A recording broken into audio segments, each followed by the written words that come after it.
mapeamento, biodiversidade e decolonização. Reflexões para e além da academia. Essa apresentação ela será gravada e depois estará disponível no nosso canal do YouTube. A ideia da gente trazer esse seminário, trazer essa apresentação, ela surgiu de uma visita que o Jonathan fez para conhecer os jardins de chuva da USP. Os jardins são sistemas de biorretenção e chamamos popularmente de jardins de chuva. E da discussão que eu tive com ele, ele perguntou se já tinha um levantamento da vegetação que estava e até aquele momento eu ainda não tinha feito. Então, disso eu comecei a trabalhar em cima, então já saiu, a gente já está montando um mapeamento dessa vegetação, surgiu ideias para a gente falar a respeito de diversidade e o mapa mental, aqui esse mapa mental montado para a Thaís, foi de uma conversa que eu tive com ela, e nela trazia as seguintes questões a respeito da biodiversidade. É necessário ter biodiversidade nos jardins de chuvas com espécies nativas, para que nas áreas urbanas respeitando a fauna e a flora para cada tipo de solo. Aí o conceito, a questão da decolonização. A decolonização, a gente passa a pensar qual a melhor vegetação para retirar os poluentes. Na retirada dos poluentes, nós encontramos estudos em saneamento ecológico e ambiental, remediação do solo, e esse material a gente tem muita coisa disponível no norte global. E como a gente trazer essa questão para um paisagismo não europeu e sem espécies exóticas, ou seja, decolonizar. E reflexões para e além da academia. Entender onde as pessoas estão estudando isso, onde conseguiríamos fazer parcerias e o que o paisagismo indicaria a respeito de espécies nativas. Então, essas reflexões, elas estão ali dentro, estão surgindo na academia, mas a gente já entende que elas já ultrapassam esse trabalho de sistemas de biorretenção, jardins de chuva, eles já saíram das fronteiras, dos muros da academia. Bom, a primeira reflexão que a gente traz aqui é do livro Revolução das Plantas, do Stefano Mancuso. Nós, humanos, somos totalmente dependentes delas, que são as plantas. A comida e o oxigênio que consumimos são produzidos pelo mundo das plantas. Para quem ainda não leu esse livro, é o livro Revolução das Plantas, e o Stefano Mancuso, ele traz as plantas como um potencial para a solução de problemas que afligem a sociedade. Ele apresenta a autonomia energética das plantas ligada a uma arquitetura cooperativa, distribuída, sem centros de comandos, o que faz delas seres vivos capazes de resistir a repetidos eventos catastróficos e se adaptar com rapidez a enormes mudanças ambientais. Eu achei interessante que a gente trouxesse essa parte desse livro. Aqui, para a gente se acalmar um pouco, depois de um dia de muito trabalho, vamos ver esse vídeo sobre a beleza das plantas, o crescimento das plantas. Vocês estão começar? Deixa eu ver. Sim, Cris. Sim.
Bom, pessoal, nesse vídeo nós conseguimos ver pela técnica do time-lapse o desenvolvimento das plantas. Foi apresentado para a gente desde como ocorre esse desenvolvimento na escala micro, como ele mostra, ao final, o dossel de diversas árvores dentro de uma floresta.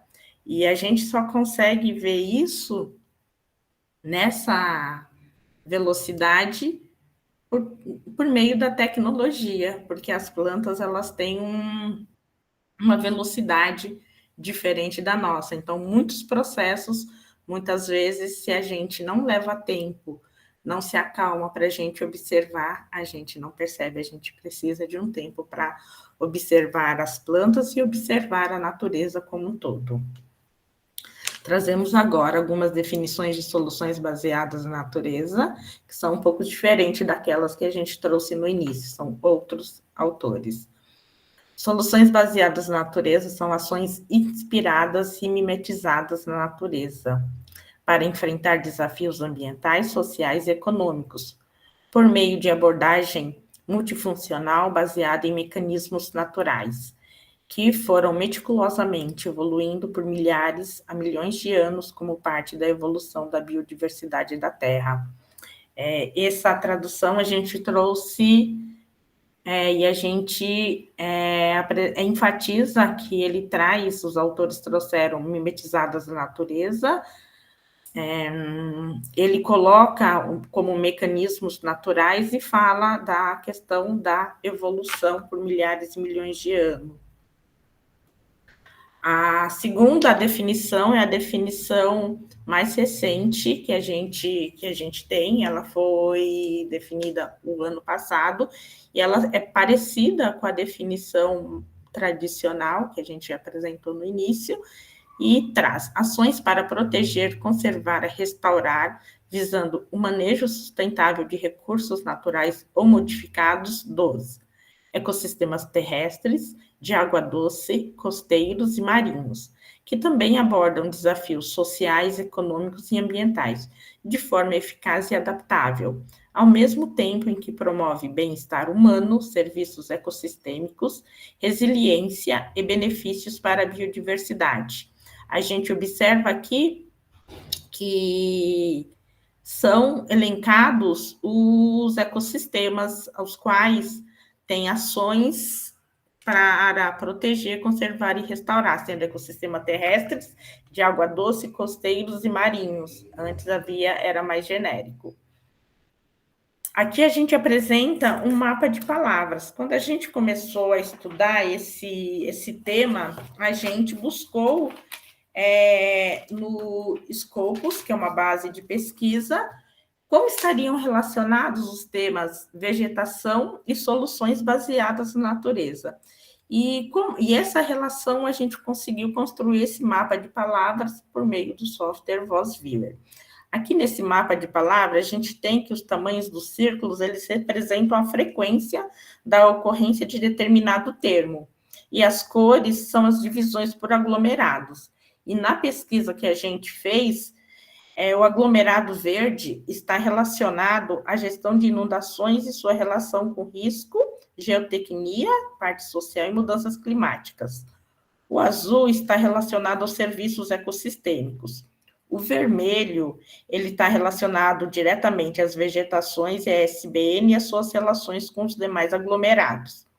O laranja está relacionado a processos físicos, métricas e modelagem, e o lilás está relacionado à escala da paisagem, que no caso, como a gente trabalha aqui, é a bacia hidrográfica. A gente está passando o link, se vocês quiserem, ou pelo link ou por esse QR Code, vocês conseguem ver esse mapa de palavras e se vocês clicam em cima de qualquer um desses círculos, vocês conseguem ver facilmente a ligação entre eles. Aqui a gente traz uma relação entre bem-estar e saúde humano e parques, bem-estar dos parques. A gente pegou essa figura do Guia para Parques Saudáveis e Pessoas Saudáveis de Vitória. O link também desse guia será disponibilizado, e aqui nesse guia ele trouxe uma relação direta entre ecossistema saudável, herança cultural, valores e manutenção e restauração relacionado à saúde humana e o bem-estar, a manutenção da saúde humana e manutenção e melhoria da saúde humana e do bem-estar. E eles trazem diversas relações, e como isso, o gráfico no meio, como isso se processa entre a natureza, as pessoas e a cultura, trazendo saúde e bem-estar às pessoas e a todo meio. Bom, agora entrando sobre um pouco mais a fundo no que a gente está propondo em relação a mapeamento, biodiversidade e decolonização, vou falar um pouco desse mapeamento. O mapeamento que a gente está fazendo, a gente está trabalhando, primeiramente, em colocar, georreferenciar todas as espécies que a gente tem nos jardins de chuvas que estão, nas biorretenções que estão na USP, são nas três biorretenções, a gente pega as espécies que ali são encontradas, usamos de referência o site de Flora e Fung do Brasil, que também está disponibilizado, será disponibilizado o link para todos aqui.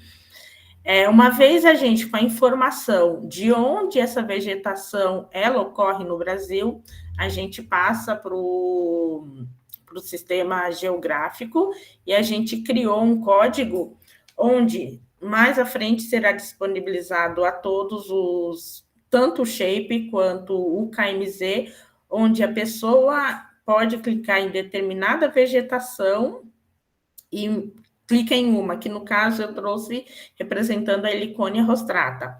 clicou na Heliconia rostrata, a gente clica em cada um dos estados do Brasil, se ela ocorre, a gente consegue ver com o número 1. Quando não ocorre, a gente consegue ver com o número 2. Mas quando a gente passa por cima, a gente não vê só da Heliconia rostrata, a gente consegue ver para todos os estados, todas as vegetações daquela determinada biorretenção.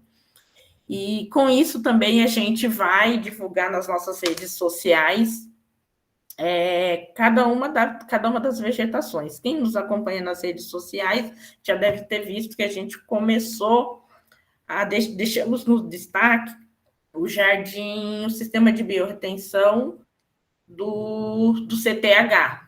A Heliconia rostrata é uma das vegetações, é uma das plantas que está nesse sistema de biorretenção. A gente já colocou a localização dele dentro da USP, já colocamos uma guia com todas as plantas que foram plantadas ali, e a gente agora vai começar a passar como a gente vê aqui do lado esquerdo dessa apresentação, a gente vai colocar como se fosse vamos colocar cards com algumas informações, o nome popular da espécie, o nome científico e uma breve informação a respeito delas. Então, esse é o mapeamento que a gente está preparando para vocês e logo estará disponível. E agora a gente entra um pouco na biodiversidade. Na apresentação eu trago alguns conceitos e vários autores que falam dessa necessidade de biodiversidade, e mais à frente a gente pode procurar explorar isso um pouco mais, principalmente com a ajuda do Jonathan, que está aqui.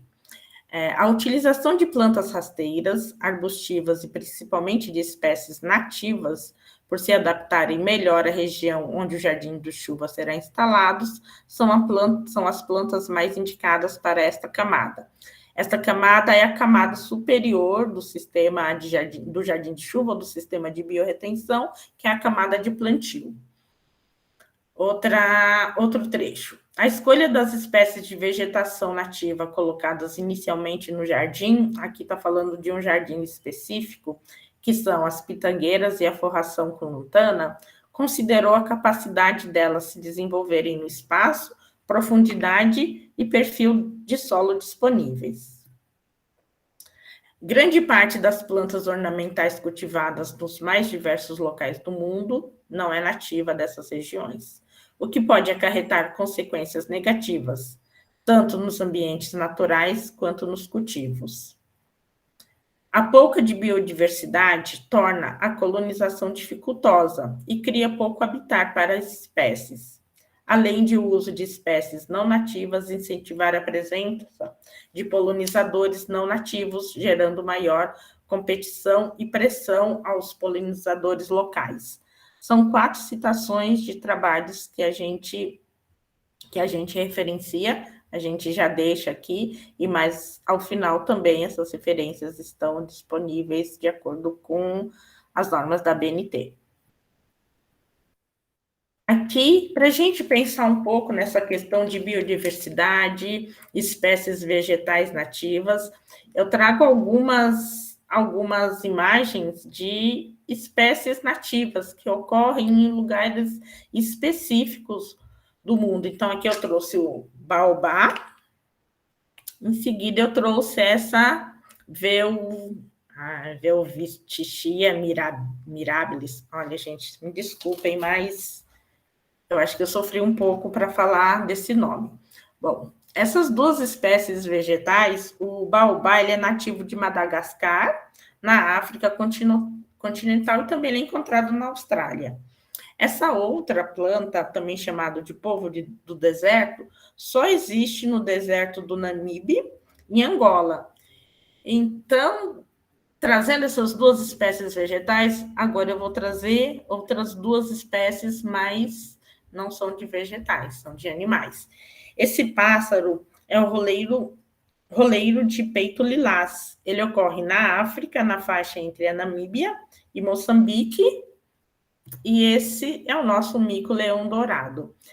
Eu trouxe nessa sequência vegetação, primeiro a flora e depois a fauna, para estimular a gente para cutucar um pouco, para a gente entender. A gente tem determinadas espécies vegetais em um local e determinados animais em outros.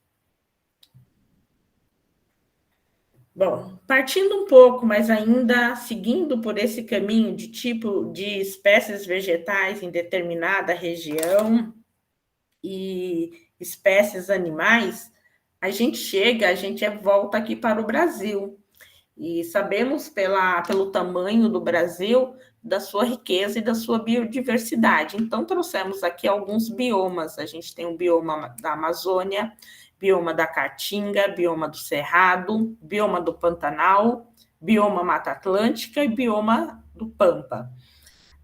O termo bioma, a gente encontrou mais de uma, tem uma evolução na definição dele, e a gente deixa um material, um artigo que apresenta essa evolução, porque o bioma, ele está muito, quando a gente fala, a primeira ideia que a gente tem é vegetação. Qual é a vegetação da região amazônica, a vegetação da Caatinga, a vegetação do Cerrado. A gente tem muito claro isso aqui no Brasil, é muito rápido a gente fazer essa associação, mas quando a gente fala do bioma, vai além para essa questão da flora. Tem outras questões envolvidas, como o tipo de solo, o tipo de clima, e além da vegetação, a gente traz com essa vegetação tipos diferentes de animais, é uma flora diferente, uma fauna diferente, uma flora diferente. E trouxemos aqui, um pouco mais de perto, o bioma do Cerrado. A gente pegou essa referência do Brasil Escola, por ela estar bem detalhadinha, em uma forma de brincar, como uma forma se a gente tivesse uma ideia, uma brincadeira, como se a gente estivesse nos primórdios do conhecimento ainda de tudo aquilo que a gente tem e da importância dos nossos biomas e da biodiversidade. Vou ler algumas partes desse slide, não todas. As árvores do cerrado costumam ter troncos grossos e tortuosos. As raízes podem atingir até 15 metros de profundidade, garantindo que a vegetação encontre água e mantenha-se no período de seca. Formações herbáceas possuem raízes menos profundas. Seus ramos secam, propiciando as queimadas. Aqui é uma das características do cerrado, e a gente consegue ligar essa característica diretamente com o clima do local onde ele ocorre. Aqui a gente tem importância do cerrado. Cerca de 200 espécies nativas possuem potencial econômico e medicinal, abriga diversas populações indígenas. O bioma limita-se ao bioma da Amazônia, Caatinga, Pantanal e Mata Atlântica, sendo o único bioma a ter tantos contatos biogeográficos. É a relação que ele tem com os outros biomas. É o segundo bioma da América do Sul. O clima do Cerrado é o tropical sazonal. Os solos são pobres em nutrientes, porosos e avermelhados. Então, a ideia é trazer algumas informações, e a gente sabe que esse bioma é tão rico e ele ocorre em diversos estados do nosso país. Bom, dentro dessa ideia da gente trazer essa ligação entre a vegetação, a flora, os biomas, então a gente se aproxima do solo. Aqui a gente vai apresentar o fenômeno da bioturbação, que é um processo de alteração físico-química do solo a partir da ação de organismos como minhocas e térmitas. Então, a gente vai ter aqui é um vídeo rápido, também em time-lapse. A gente vai ver de um lado só a ação de fungos e de outro lado um solo onde a gente tem a ação da fauna também. A gente consegue ver a transformação dele, a diferença de tempo de transformação de material orgânico, principalmente folhas, em terra.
Bom, vou trazer mais um pouquinho de informação a respeito da bioturbação. Ela é importante para a manutenção das condições do solo e a formação e o fornecimento de água e nutrientes para as plantas, e ajuda na recuperação de áreas degradadas. Bom, agora a gente vamos seguir para falar um pouco de decolonização. A gente começou a trazer essa ideia de decolonização depois foi uma das palestras que consegue mostrar para a gente como o paisagismo ainda trabalha aqui no Brasil. Então, vamos lá. Olha, o que eu fiz foi o seguinte, eu comecei a dar ouvido às pessoas, ouvir muito melhor o cliente. Depois que eu comecei a entender a sua filosofia, eu comecei a analisar, inclusive consultei outras pessoas da área de negócio, e comecei a entender o cliente, entender o que ele está fazendo com o que você quer trabalhar com ele, é o que importa. Então, por exemplo, hoje eu proponho um jardim que entra tudo. Então, o meu objetivo é recuperar a vegetação nativa no meio urbano. Mas o cliente tem a ruderal, ele tem o tal da punk, né, que é as plantas alimentícias convencionais. Então a gente junta tudo. A gente junta uma parte das plantas exóticas que infelizmente estão aí, felizmente e infelizmente, né? Estão aí e já são totalmente consolidadas na palheta do paisagista, e tenta culturalmente influenciar o cliente a trazer as nativas. Então, por exemplo, o jardim de alimentação, ele entra como parte disso, as ruderais também entram, as punks também, porque às vezes o cliente tem esse material, ou na casa do condomínio dele. Eu já consegui fazer uma pessoa ter uma casa no condomínio super manjado desses aí da região oeste. A pessoa, anos depois, a pessoa adquiriu um terreno e montou uma horta orgânica. E eu não estava nem lembrando mais. A gente fez o trabalho, fez o projeto e deixou aquela sementinha. Que a pessoa, sabe, profissional liberal, da área médica. E a pessoa sempre teve aquele sonho. Então, você precisa saber apertar o botão certo com o cliente e entender que o que as pessoas querem mesmo é ter acesso a essa generosidade, a essa força que tem a nossa flora no nosso meio tropical, né? E obter grandes resultados no jardim, ter muita exuberância, ter uma horta. Só que você precisa ter regras. Então, o balanço disso na minha empresa hoje, o balanço entre nativas e não nativas, eu faço um balanço. Eu não aceito trabalhar só com exóticas, já tenho clientes que já sabem disso. E aquela coisa de um tipo de projeto com arquitetos, com alguns que eu trabalho e tal, a gente pensa muito da mesma forma e nós tentamos estabelecer uma pedagogia no contato com o cliente. Então, você vai num edifício, você escuta todo aquele equipamento urbano que você tem que levar para o edifício, é lógico.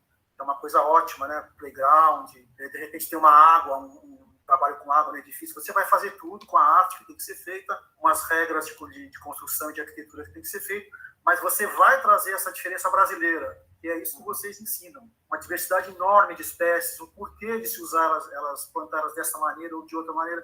O que está acontecendo? Você está levando uma nova forma de pensar jardim. Isso tem ainda alguns pontos de contato difíceis. Olha, o que eu fiz foi o seguinte.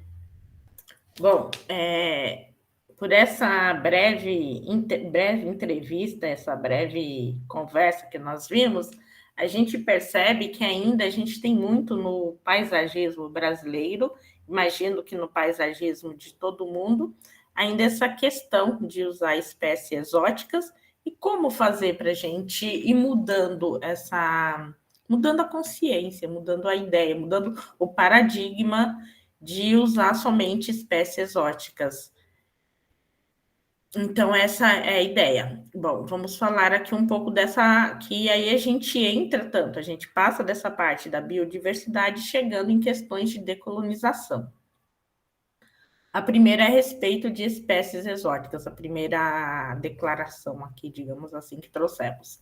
Isso é observado no estado do Rio Grande do Sul, onde o arraigado costume de priorizar espécies exóticas em vez de nativas remonta à época da colonização, quando os imigrantes traziam consigo plantas para cultivar em seus novos jardins, como forma de reproduzir os ambientes de onde vieram. Aqui é uma definição de decolonização. A decolonização refere-se ao processo de destruição das estruturas políticas, econômicas e sociais do colonialismo, bem como a restauração da autonomia de autodeterminação dos povos e nações colonizadas, A decolonização é muitas vezes acompanhada por mudanças políticas e sociais, incluindo a transferência de poder das potências coloniais para os povos indígenas, a dissolução das fronteiras coloniais e a formação de novos estados-nação, e o restabelecimento de instituições culturais e políticas.